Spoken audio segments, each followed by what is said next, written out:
Hi friends, welcome back to PN creations. ഇന്ന് ഞാനിവിടെ ചെയ്യാൻ പോകുന്നത് വെളുത്തുള്ളി കൊണ്ടുള്ള ഒരു അച്ചാറാണ്. ഇത് കണ്ടപ്പോൾ തന്നെ നിങ്ങൾക്ക് മനസ്സിലായി കാണും.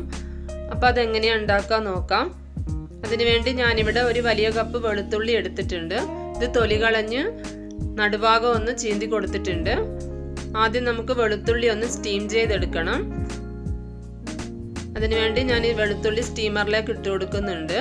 ഇത് അടച്ചു വെച്ച് ഒരു അരമണിക്കൂറോളം ഒന്ന് സ്റ്റീം ചെയ്തെടുക്കാം. ഇനി ഇത് അടച്ചു വെച്ച് കൊടുക്കാം.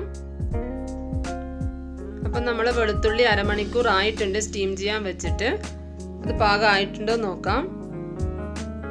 ഇത് ടൈം അരമണിക്കൂർ എന്നൊന്നുമില്ല. നമ്മൾ അടപ്പ് എടുക്കൊന്ന് എടുത്തു കൊടുത്തിട്ട് കൈകൊണ്ടൊന്ന് ഇതുപോലെ പ്രസ് ചെയ്ത് നോക്കിയാൽ മതി.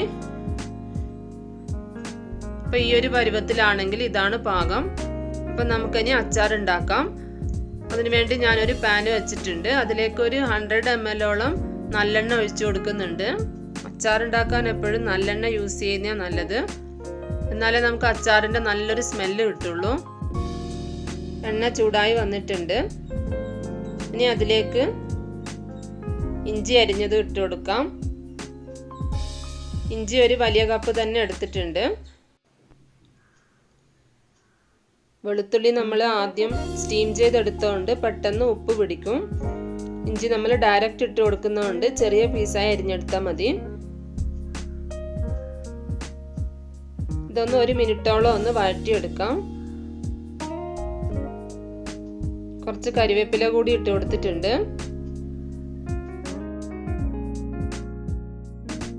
അതിൻ്റെ കൂടെ തന്നെ 1 കപ്പ് പച്ചമുളക് ഇട്ട് കൊടുക്കുന്നുണ്ട്. പച്ചമുളക് ഒരു 200 ഗ്രാമോളം എടുത്തിട്ടുണ്ട്. ഇത് എരി കുറഞ്ഞ പച്ചമുളകാണ്.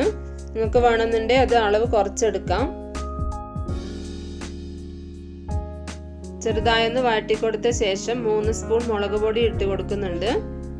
ഇത് കാശ്മീരി മുളക് പൊടിയും എരിവുള്ള മുളക് പൊടിയും കൂടി മിക്സ് ചെയ്ത് പൊടിച്ചെടുത്താണ്. മുളക് പൊടി പച്ചമണം മാറുന്നവരെ നന്നായി ഒന്ന് വഴറ്റി കൊടുക്കാം. ഇത് നന്നായി വഴന്നു വന്നിട്ടുണ്ട്. ഇനി ഇതിലേക്ക് നമ്മൾ സ്റ്റീം ചെയ്ത് വെച്ച വെളുത്തുള്ളി കൂടി ഇട്ട് കൊടുക്കാം.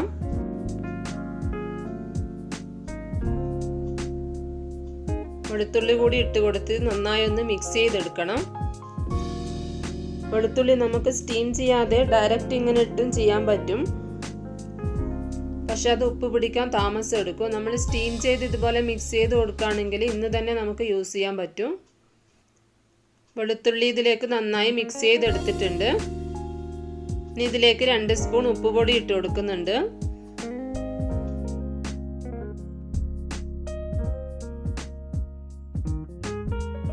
ഇനി വേണ്ടത് 1 സ്പൂൺ കായപ്പൊടിയും 1 സ്പൂൺ ഉലുവപ്പൊടിയുമാണ്.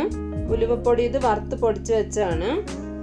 ഉലുവപ്പൊടി എപ്പോഴും നമ്മൾ വറുത്ത് വെക്കുകയാണെങ്കിൽ നമുക്ക് മീൻകറിയൊക്കെ വെക്കുമ്പോൾ യൂസ് ചെയ്യാൻ പറ്റും. അപ്പം നമ്മൾ ജോലിയും പെട്ടെന്നാവും. ഇനി ഇതും കൂടെ ഒന്ന് മിക്സ് ചെയ്ത് കൊടുക്കാം. ഇനി ഇതിലേക്ക് ഒരു ചെറിയ കപ്പ് വിനാഗർ ഒഴിച്ചു കൊടുക്കുന്നുണ്ട്. ഒരു 100 ml മതിയാവും. ഇനി ഇത് നന്നായി മിക്സ് ചെയ്തെടുക്കണം. ഇതൊരു 2-3 മിനിറ്റോളം ഒന്ന് ലോ ഫ്ലെയിമിലിട്ട് ഇളക്കി കൊടുക്കണം. നന്നായി മിക്സ് ആവുന്ന വരെ ഒന്ന് ഇളക്കിയെടുക്കണം. അപ്പം നമ്മൾ അച്ചാർ നന്നായി മിക്സായി വന്നിട്ടുണ്ട്. അപ്പം നിങ്ങൾക്ക് എൻ്റെ അച്ചാർ ഇഷ്ടമായെങ്കിൽ എൻ്റെ ചാനൽ ഒന്ന് സബ്സ്ക്രൈബ് ചെയ്യണം. അതുപോലെ തന്നെ തൊട്ടടുത്തുള്ള ബെല്ലൈക്കൺ കൂടി ഒന്ന് പ്രസ് ചെയ്യുകയാണെങ്കിൽ ഞാൻ ഇടുന്ന അടുത്ത വീഡിയോയും കൂടി നിങ്ങൾക്ക് നോട്ടിഫിക്കേഷൻ കിട്ടുന്നതാണ്. ഇതിൽ ഞാനൊരു 1/4 സ്പൂൺ പഞ്ചസാര കൂടി ചേർത്ത് കൊടുത്തിട്ടുണ്ട്.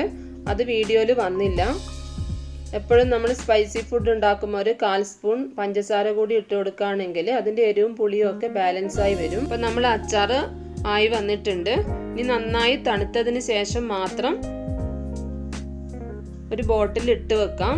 ഇനി ഗ്യാസ് ഓഫ് ചെയ്യാം. ഇത് വെള്ളം തൊടാതെ നമ്മൾ യൂസ് ചെയ്യുകയാണെങ്കിൽ നമുക്ക് ഫ്രിഡ്ജിൽ വെക്കാതെ തന്നെ മാസങ്ങളോളം നമുക്കിത് യൂസ് ചെയ്യാൻ പറ്റും. അപ്പം നമുക്ക് അടുത്ത വീഡിയോ ആയിട്ട് കാണുന്നവരെ ബൈ ഫ്രണ്ട്സ്.